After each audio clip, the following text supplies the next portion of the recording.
Hello, and welcome back to another episode of the Project Seed Money podcast. My name is Sharissa Bradley, and I am so excited to be joined today with author Liisa Kovala. Thank you so much for being here today and for spending a little time with me. Yeah, thanks for having me. This is delightful. I'm very excited. Me too, absolutely. And it's my pleasure. I just want to jump right in and ask, have you always wanted to be an author? Yes. Short answer.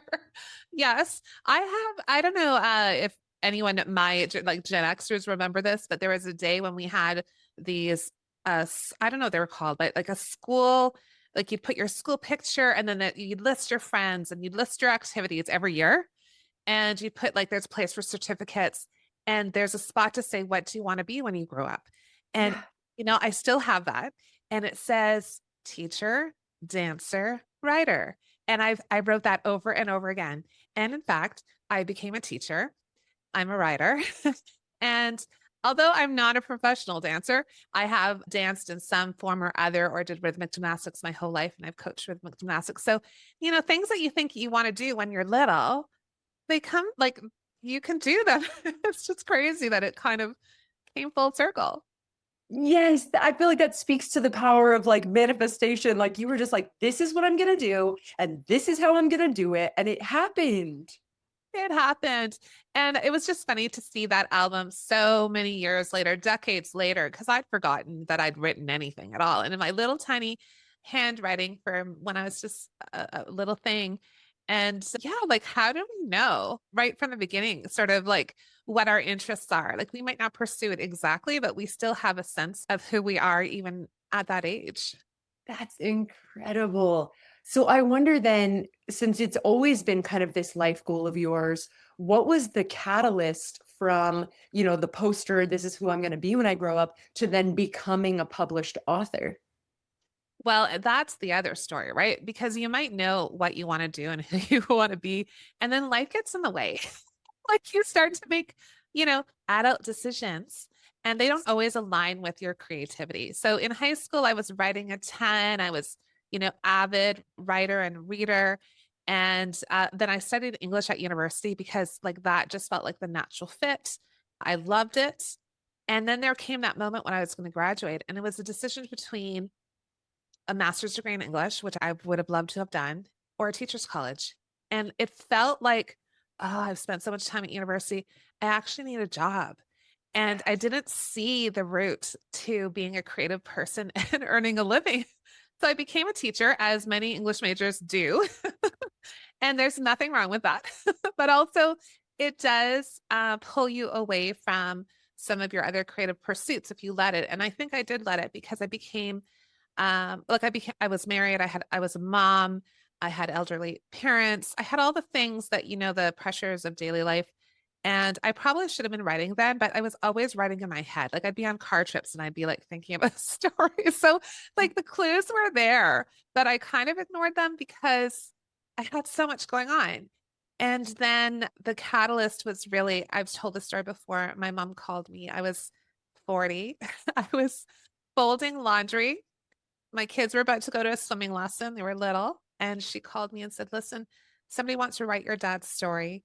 And I told them my daughter's going to do that. And I'm like, okay, the time is now. And it was a story that I knew I wanted to tell. Like even when I was 15, I knew that this is a story that needs to be told. And my dad was 84 at the time. So we started meeting every Sunday afternoon for a few hours. He would tell me what his life was like as a Finnish merchant marine sailor. His ship was captured by the Nazis in Poland and they were sent to a concentration camp. And he survived two death marches and like crazy stories. I don't even know how he survived some of the things. So that was it. When I realized I'm writing this story, I'm going to interview him. I need to understand what happened to him, do all the research, do the reading, and I enrolled right away into University of Toronto's School of Continuing Studies in the creative writing program. I thought like, okay, yes, I teach creative writing. I teach Yeah. students. I love to write, but I knew that there was another level. Like I needed to tell this story authentically, but also using the tools of writer's craft.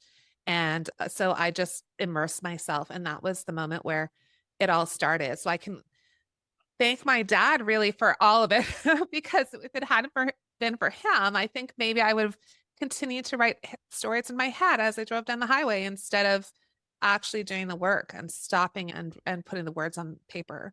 So it was just like magic. What an incredible experience. And also, what an incredible thing to be able to spend dedicated time with your father every week, learning his stories and then sharing that legacy. I just think that's such an incredible experience and how, like you said, magical for that to be your first experience into the publishing world. Yeah, 100%. And the thing is, like I've said this before too, it is such an important story. It's like all of these Holocaust survivor stories are important.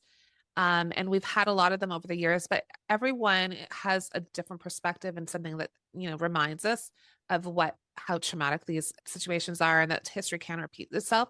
So it was such an important thing to do. But like you say, it was so lovely to be with my dad every week and have him unburden himself and know that he had somebody who was listening and cared.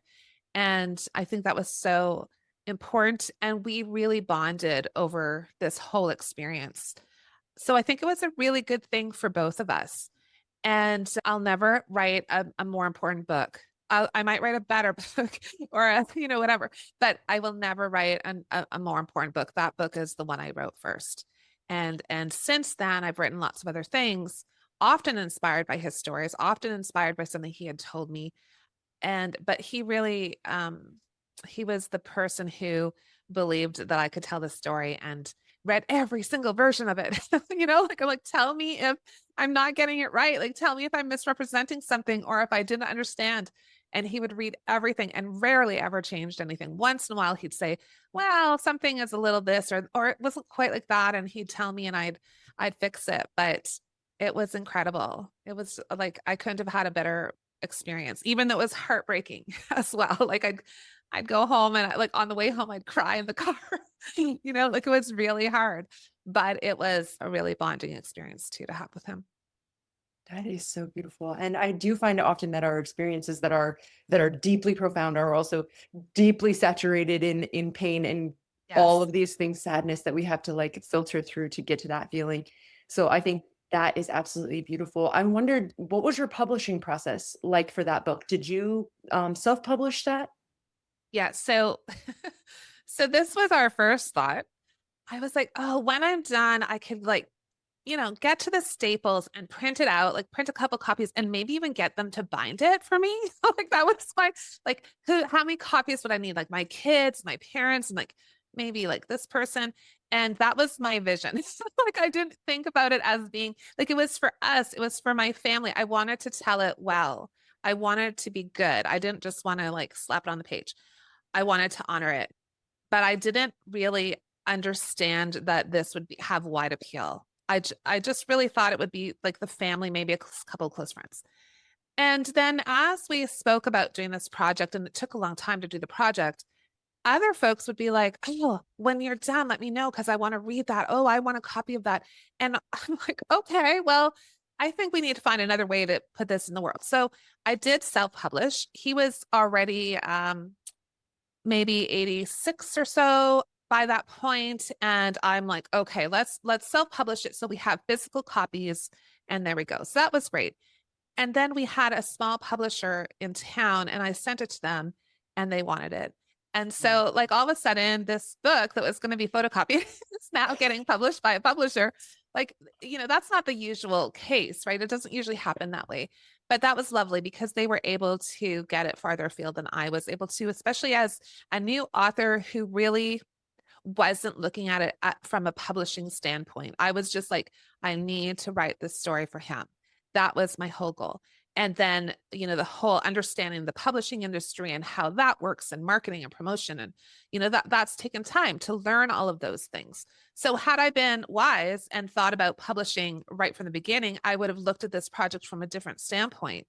But I didn't know that's where I was headed. So here I am.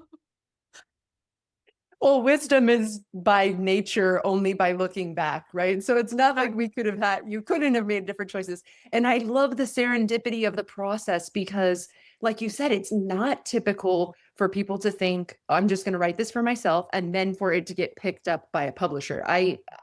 to date, I have never heard that story before. Yeah. And I interview people, 3 or 4 interviews a week. I've never heard that story before. So that Yeah. is very unique and so Very interesting. strange.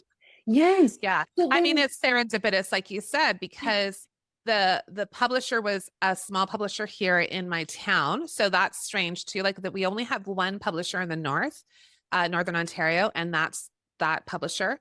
And the fact that like they were fairly new and they were just, starting up and getting clients. So I think I might have been in their second round of publishing. Like they had a small group of books the first year, and I think I might have been in the second group.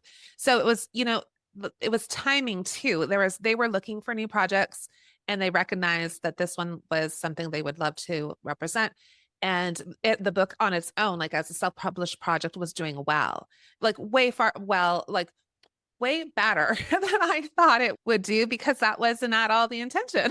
And then, but that's when I realized, oh, these are the kinds of stories people need and want. Um, and I had so many readers come to me and say things like, I wish I had spoken to my parents about their experience during the X, Y, or Z, like during the war or some other experiences, and it's too late now. And I heard it over and over again.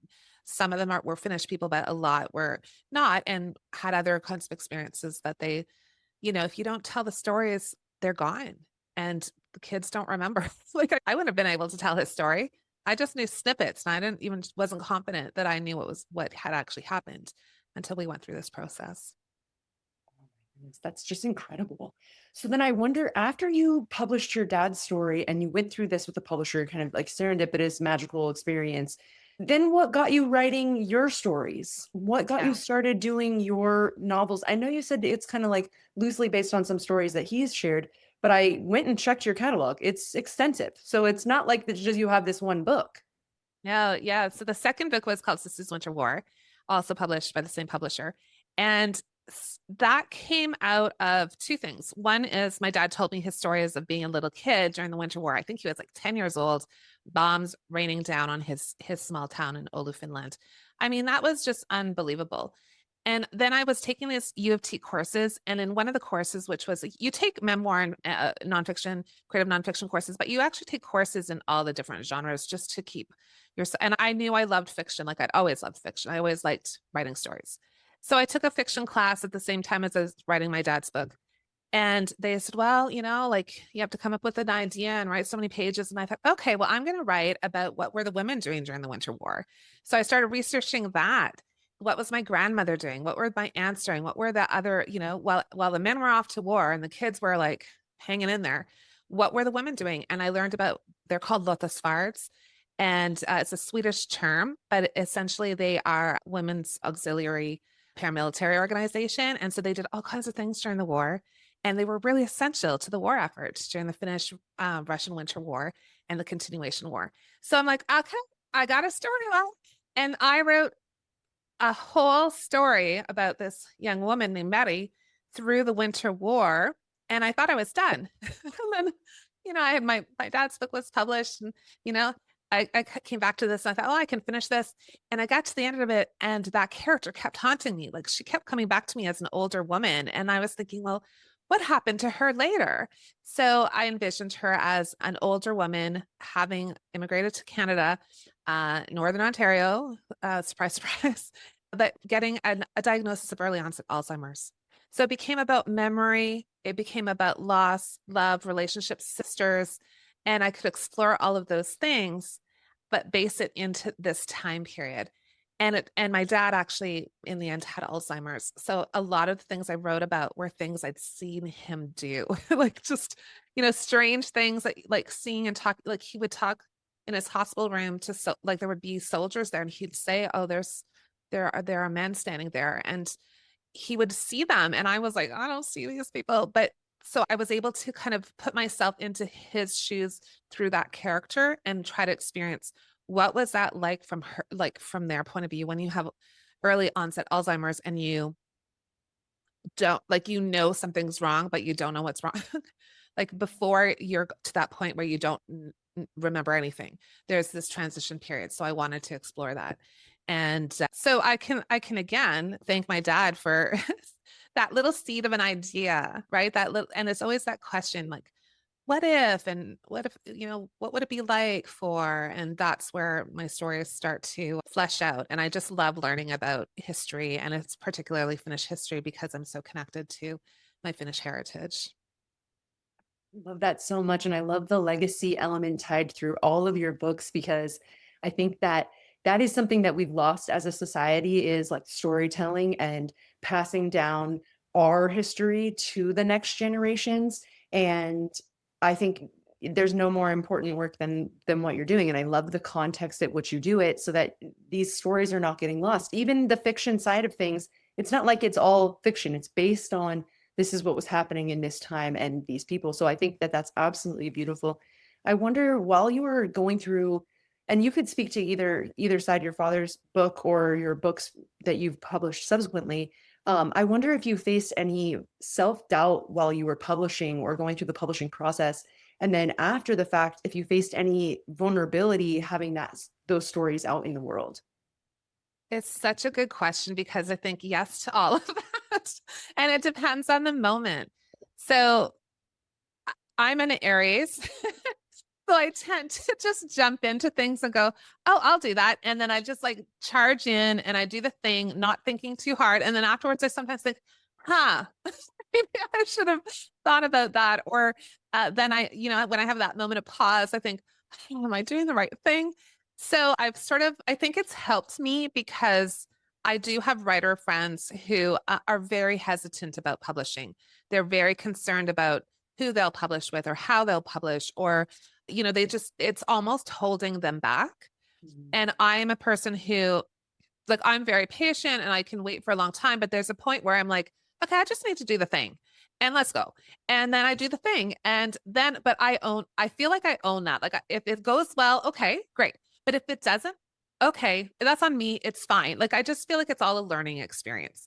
So I don't really have a lot of like too much worry. Like I don't stress about it, especially now. I just feel like everything is a way to learn something new about yourself and about the process and about the publishing industry. And because I work with a lot of book coaching clients, I love having these experiences to be able to help them navigate, and not that they should do it the way I did it, or not that, I'm going to tell them how to do it, that everyone has to find their own path, but that, you're never going to be ready. It's never going to be perfect. There's never a right time. I remember when my husband and I were talking about having our first baby. That's a conversation. Like that's a commitment. And there was a lot of conversation about it.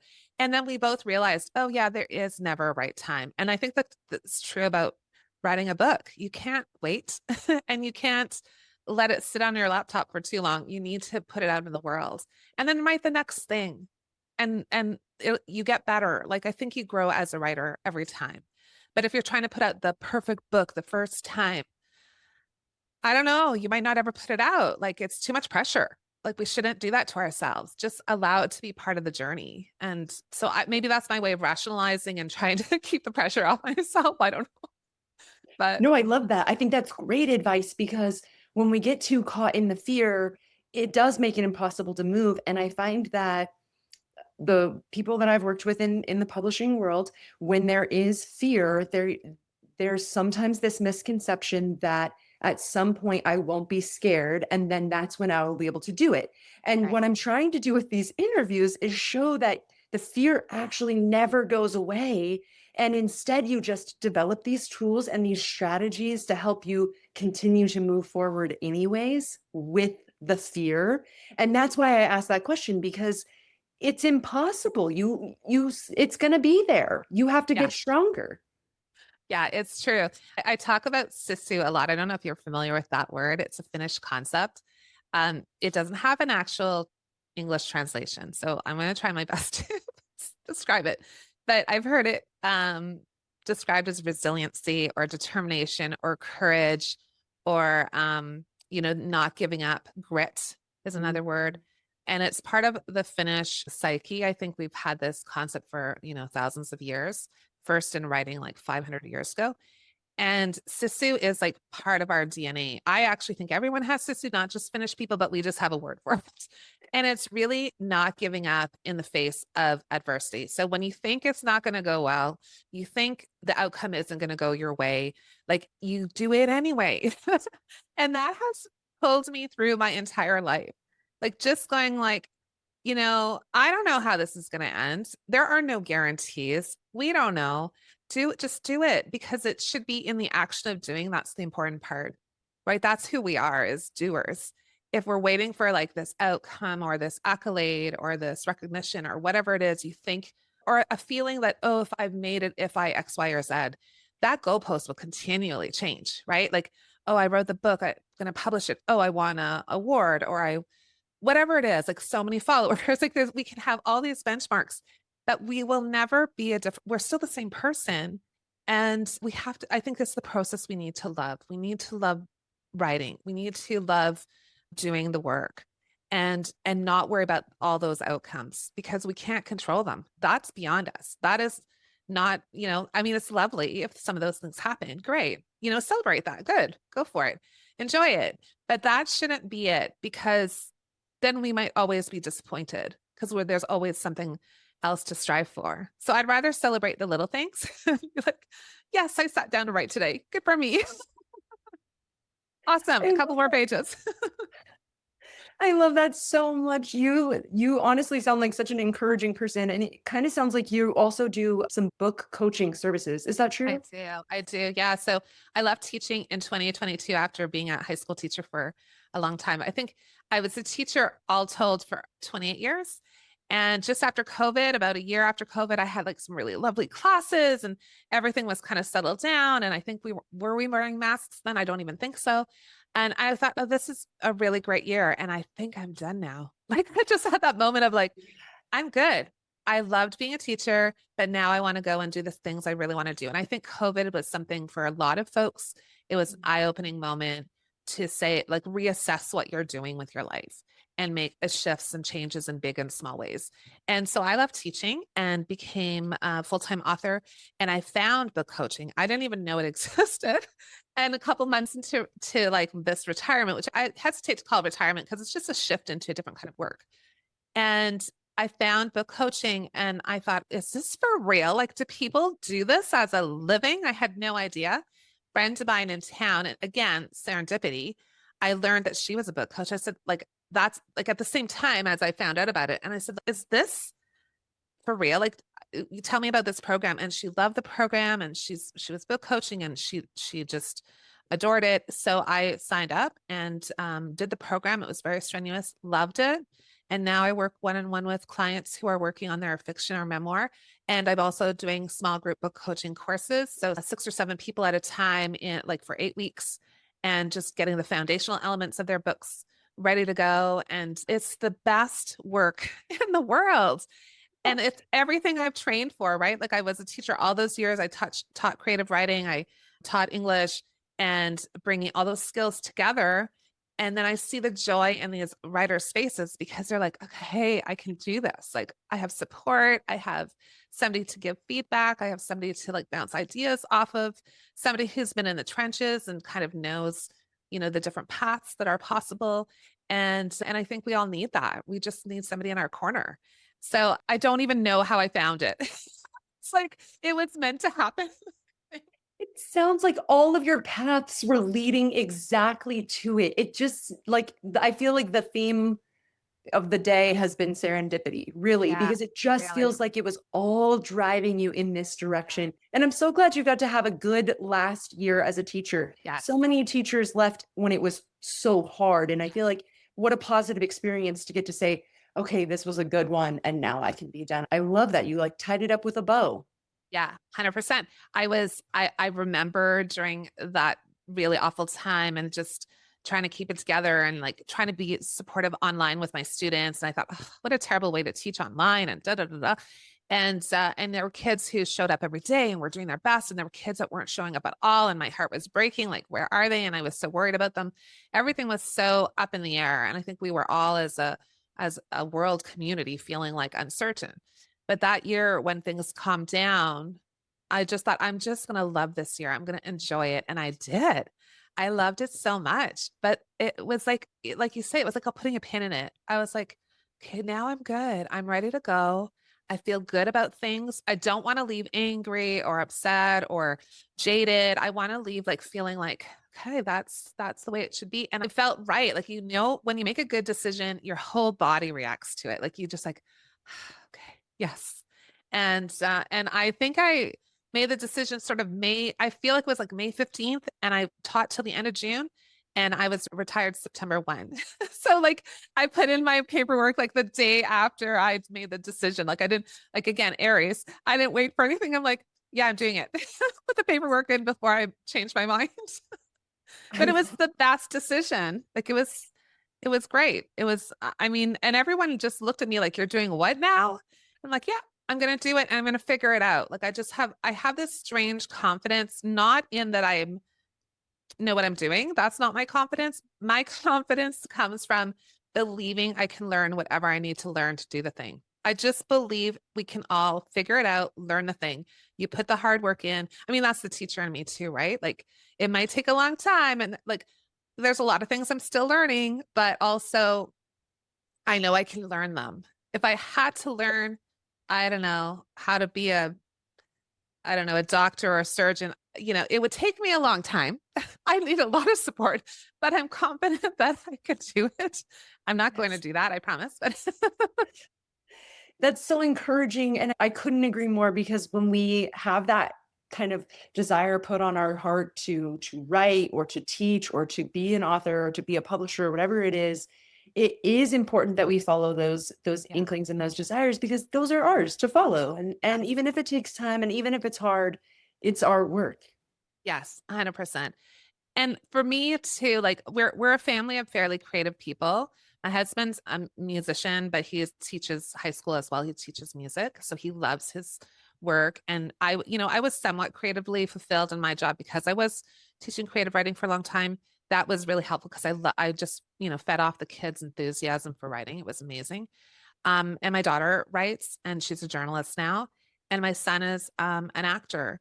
And so I'm not going to take on any, like, it's not because of me, but I think they were able to see that I gave myself time to go do the work. And I would say, okay, guys, I'm going to go work on my book now. And they'd be like, okay, mom. And they were used to that. Like, I would feel guilty, but I realized, oh, they're fine, first of all. And they see me taking time for these creative pursuits, and that put value on them. And it allowed them to make those kind of creative choices for themselves. And I'm really proud of that because they are really creative people. And like acting in particular, that's a difficult profession to get into, and you have to be passionate about it and you have to work really hard.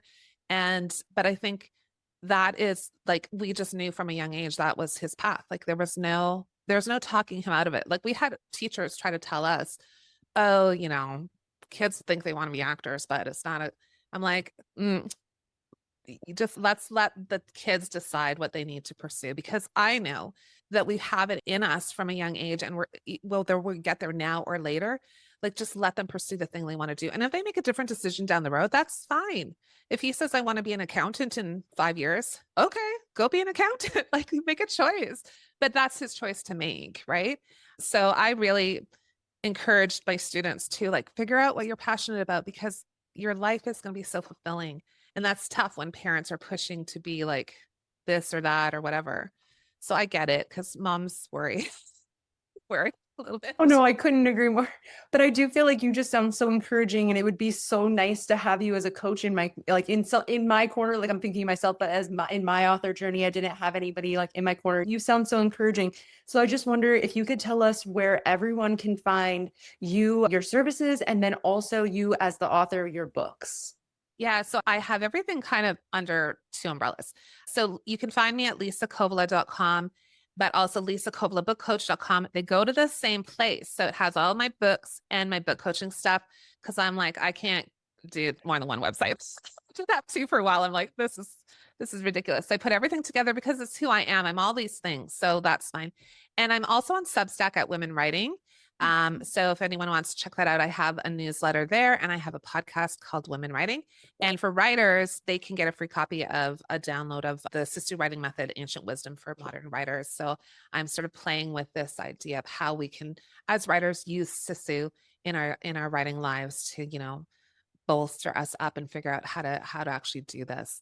And so the idea is down the road, I will write a book about that, but that's in the works. That's amazing. I will make sure to have all those links easy access in the description box. But I do have one more question for you. Even though you've been so encouraging this entire time, I just wonder if you have one last piece of advice or encouragement for female authors. They're sitting on the fence and maybe it's fear that's stopping them. And I just wonder if you can share a little message to them about just continuing their process. Yeah, I think that I probably said it earlier, but start before you're ready. You're not going to be ready. Just start. Write something, whether it's a journal or start notes or doing some research. Just get that ball rolling, and it will organically grow, and you will organically get more confidence. But don't wait till you have confidence, because you don't get it unless you do it. So do the thing, and the other stuff will happen. Just start the thing. And if you need support, find a writing friend, find a writing group in your community. There's writers guilds all over the place. There's online groups. Get a book coach, take a class. Like, so many ways to get a little community going. And all of us are in the same position, right? We're all just learning new things. And the more experienced writers can help less experienced writers, and less experienced writers can, feel it together and be like, okay, we can do this, and just write. So that's what I suggest. You don't need to be ready. Start now and just write, and you will find your voice and you will find your story. Thank you so much, Liisa. And thank you for being with us and spending a little time and just being so encouraging to my audience. I really appreciate it.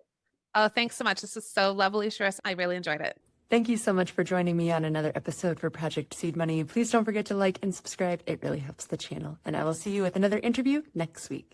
Bye.